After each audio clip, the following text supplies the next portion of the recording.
Okay, I'd like a hot dog with ketchup and mustard and relish. All right, great. Oh, hey. Same, please. Welcome to Bible from 30,000 Feet. Tonight's going to be an interesting study. We start 1 Kings chapters 1 through 22, and it's the end of an era. King David's reign ends, and he leaves behind some pretty interesting family problems. So let's go on the ground in the ABQ and see what people here on the streets have to say about their families.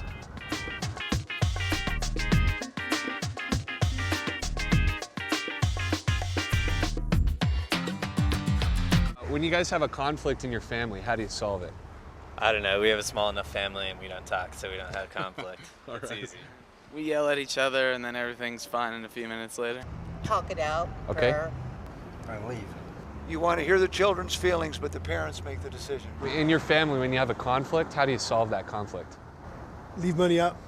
Leave money out, okay? By trying to talk about it without a lot of emotion. Through discussions. We just talk. Usually sit down and discuss it.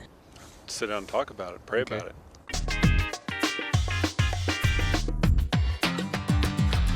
Okay, how about this? When you are kind of working out problems, do you ever consult the Bible to help you fix those problems? No. No? No, never. No.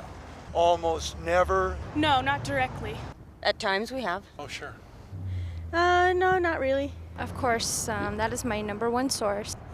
We use it as a guideline, yes. If you were to be given $1 million right now today, what do you think you would do? Faint. Faint. I don't know. Fly somewhere. I think I'd buy a big chunk of land in Colorado. Pay off my student loans. Well, first I do is give 10% of it away. Maybe I'll try to provide for my family. Buy a house, probably. Take care of your family, take care of my daughter, take care of me. We'd have to give some back to charity for sure to begin with. I probably want to put a lot of it into a couple political candidates.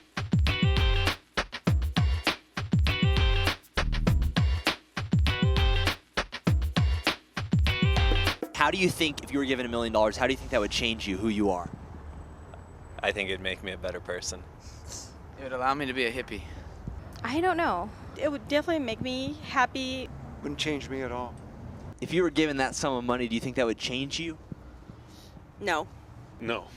I wouldn't allow it to change me because I would give most of it away. I think it would be hard to maintain my lifestyle. I might get a little out of hand, but maybe it would reduce a whole lot of stress. You know what, man? I thought about that. It's funny that you asked that because I thought about this morning because I just mailed my Publishers Clearinghouse, right? the money would be good just for a safe life, just a comfortable life. Because, man, you need money to take care of yourself. So, Kevin, if you were given $1 million, what would you do?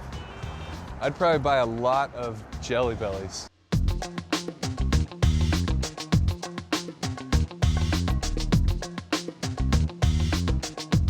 Do you think that America should have a king instead of a president? No. No. No. No. A king instead of a... No. Whatever it takes to rule the people. I don't know. No, a dictator. No.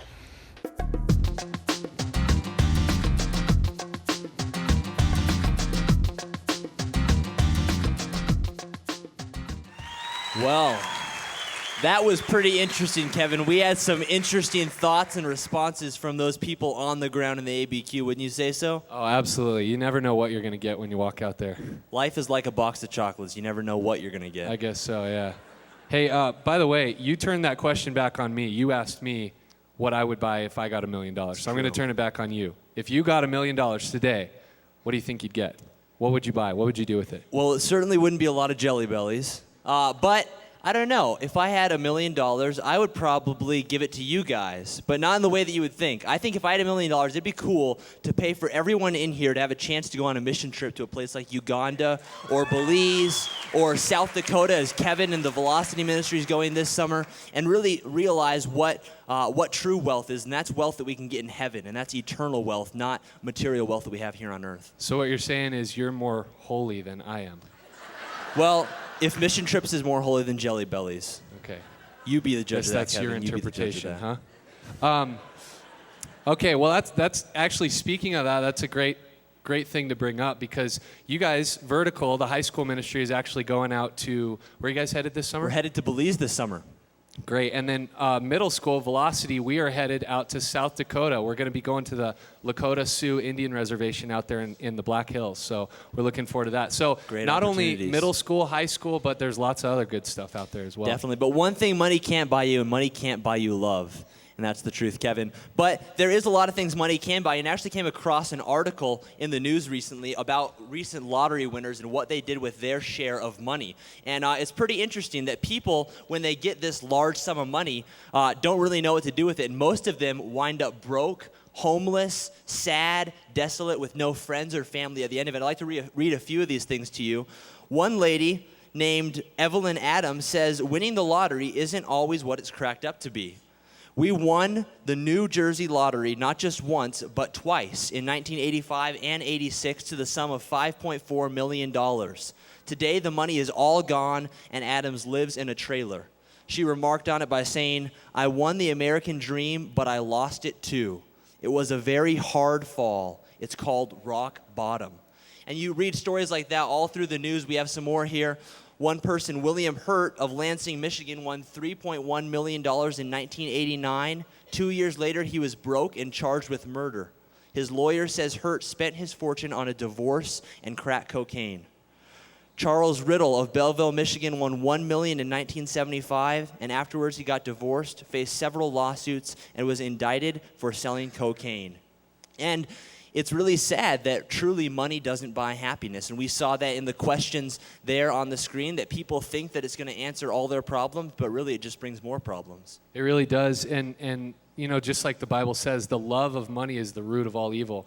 And you'll see it tonight in 2 Kings, and if you continue to read, even especially in the life of Solomon, he was blessed by the Lord at first, and yet he allowed it to go to his head, and eventually the wealth, like many of those people said it wouldn't change them, it eventually did.